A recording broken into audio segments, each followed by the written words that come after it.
Welcome to The Sleeping Giant Stirs, the first in the Ember Peak Saga. In the peaceful town of Burrow's End, nestled in the shadow of Ember Peak, life thrives through teamwork and tradition. Every season, the animals of the valley come together, their skills and stories shaping a close-knit community. As summer begins, the air is filled with the scent of fresh harvests and festival laughter, a celebration of harmony between the land and its inhabitants. But beneath the surface, something shifts. Subtle signs, overlooked by most, hint at a change stirring deep within the mountain. It is a moment that calls for curiosity, caution, and keen observation, qualities embodied by three young friends: Willow, the adventurous rabbit; Ash, the meticulous hedgehog; and Fern, the ever-analytical fox. When an unexpected event unsettles their world, the trio embarks on a journey that will test the very foundation of their home. Through discovery and determination, they learn that challenges, no matter how daunting, can only be faced through unity and trust. The Sleeping Giant Stirs is the first chapter in the Ember Peak Saga, a story of resilience, exploration, and the unbreakable strength of a community working together. A warm breeze wafted through Burrow's End on the first day of summer, carrying the sweet scent of honey cakes and roasted carrots. Brightly coloured banners fluttered from lampposts, while ribbons twined around the trunks of old oak trees. All morning, the town's inhabitants busied themselves preparing for the annual Summer Jubilee, a beloved festival that celebrated the long days and bountiful fields. From her burrow door, Willow the rabbit leaned out, ears twitching in excitement. Burrow's End was alive with music and laughter. In the distance stood Ember Peak, the great volcano that had watched over Verdant Hollow for ages. Most days it lay silent, its massive shape a distant guardian. But on this bustling festival morning, Willow felt a subtle stirring in her bones, almost as if the mountain whispered to her. She hopped down the path, keen to join the festivities. Passing by a stall, she spotted Ash the hedgehog, adjusting a large sign that read, "Summer Jubilee, Fun and Friendship." He was carefully straightening the edges, double-checking that the paint was dry. Typical Ash, quiet, precise, and always cautious. "Morning, Ash," Willow greeted, eyes shining. Ash turned, a small smile forming. "Good morning, Willow.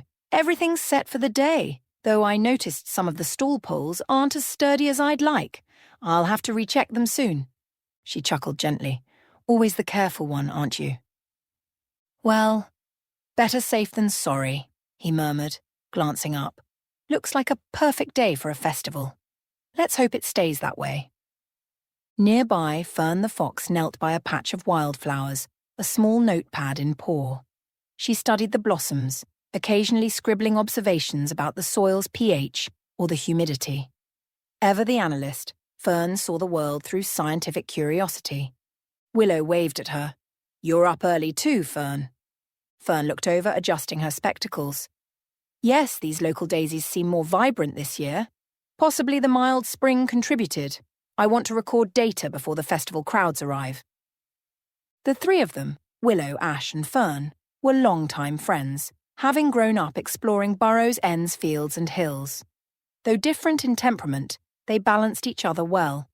Willow's curiosity, Ash's caution, and Fern's intellect often led them to unusual adventures. The festival begins. As the sun rose higher, the Summer Jubilee launched in full swing.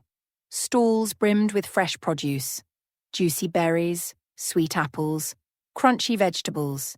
Children played ring toss and hopscotch. A group of squirrels performed acrobatic jumps between branches, drawing cheers from passers-by. At the heart of the festival stood a makeshift stage where local musicians plucked lutes and fiddles, their tunes echoing across the marketplace.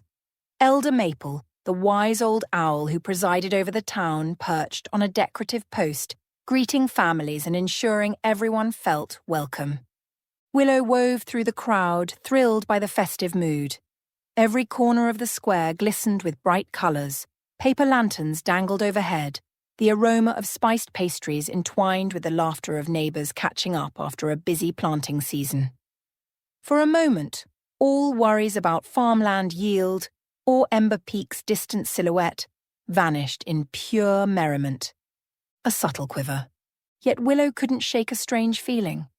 Now and then, as she hopped from stall to stall, she sensed a faint tremor beneath her feet. It was so slight that no one else seemed to notice, perhaps just her imagination. Still, a tiny flicker of concern gripped her heart. Why did she feel quivering ground on a day so bright and still? At a stall selling honey pastries, Willow paused. "Ash," she said softly, tugging his sleeve when she saw him eyeing the sign overhead. "Do you feel that?" He tilted his head. "Feel what? The ground?" She nodded, scanning the cobblestones. A sort of trembling, very faint. Ash placed a paw to the earth, brow furrowing. "I don't feel much, but maybe my quills are overshadowing the sensation. I'll keep an eye out." She exhaled, forcing a smile. "Must be my imagination. Let's not let it spoil the festival." Introducing the key characters. Elder Maple hopped onto the small stage, tapping his talons on the wooden planks. The crowd hushed, focusing on his calm presence. "Neighbours and friends," he called, voice projecting with practiced warmth. "Welcome to our summer jubilee. May we feast, dance, and rejoice in the bounty around us. Our fields are healthy, our orchard brimming, and Ember Peak stands tall, giving us fertile soil." The crowd cheered. Indeed, the volcano's old eruptions had enriched the land over centuries, forging Verdant Hollow's lush farmland.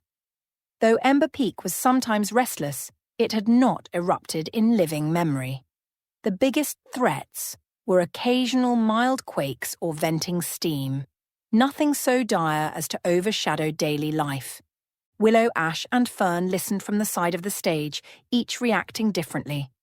Willow felt her earlier twinge of worry returning. Did the mountain truly stand calm?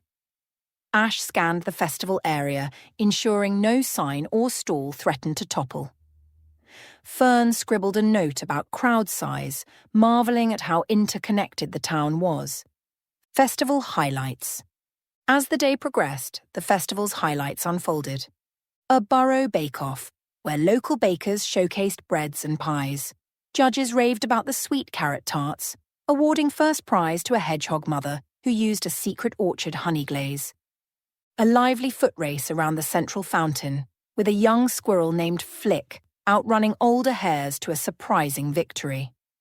A juggling performance by travelling stoats, culminating in comedic applause. Willow joined children in a ring dance near the orchard's edge, giggling as they wove ribbons in the air. In that laughter, she nearly forgot the subtle tremors from earlier, until she felt another faint quake pulse underfoot, so gentle it might have been an illusion. She paused mid-step, scanning the horizon. Ember Peak towered in the distance, silent as always. The mountain's broad slopes rose to a summit hidden by a thin wisp of cloud. No visible smoke or sign of unrest. She forced a grin, telling herself it was likely a trick of her imagination or a passing wagon rattling the ground. Setting the stage. By late afternoon, the festival reached its peak. Stalls reported brisk sales, families lounged on blankets, nibbling on fresh produce. Yet, in the back of Willow's mind, a quiet worry lurked. She resolved to mention it to Elder Maple or Fern if she felt another quake. Perhaps she was overreacting. Perhaps the festival's bustle caused vibrations. Still, the day remained bright. In these final hours of celebration, nothing overshadowed the mood of unity and joy. Burrow's End was a peaceful haven, surrounded by farmland that fed them well. The orchard stable expansions, the newly planted gardens, the contented animals grazing, all seemed in harmony under Ember Peak's watch. Willow tried to dismiss her unease. With night approaching, the festival would wind down in a final burst of fireworks and music, a sweet close to a perfect day. Little did she suspect that by next morning a more forceful quake would jolt the town, sending them down a path of discovery and reaffirming the moral that only by standing together, harnessing each individual's unique strength, could Burrow's End face the stirring giant that was Ember Peak. In this fleeting moment of festival euphoria, the stage was set. Willow, Ash, and Fern's distinct personalities shone curiosity, caution, and analysis. They remained oblivious that the gentle quiver beneath Willow's paws foreshadowed a challenge that would test everyone's commitment to cooperation.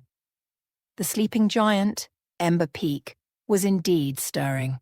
Though no one fully realized it yet, their festival day concluded with bright fireworks across the sky, cheers echoing among the orchard and fields, a joyous lull before the tremors soon to come.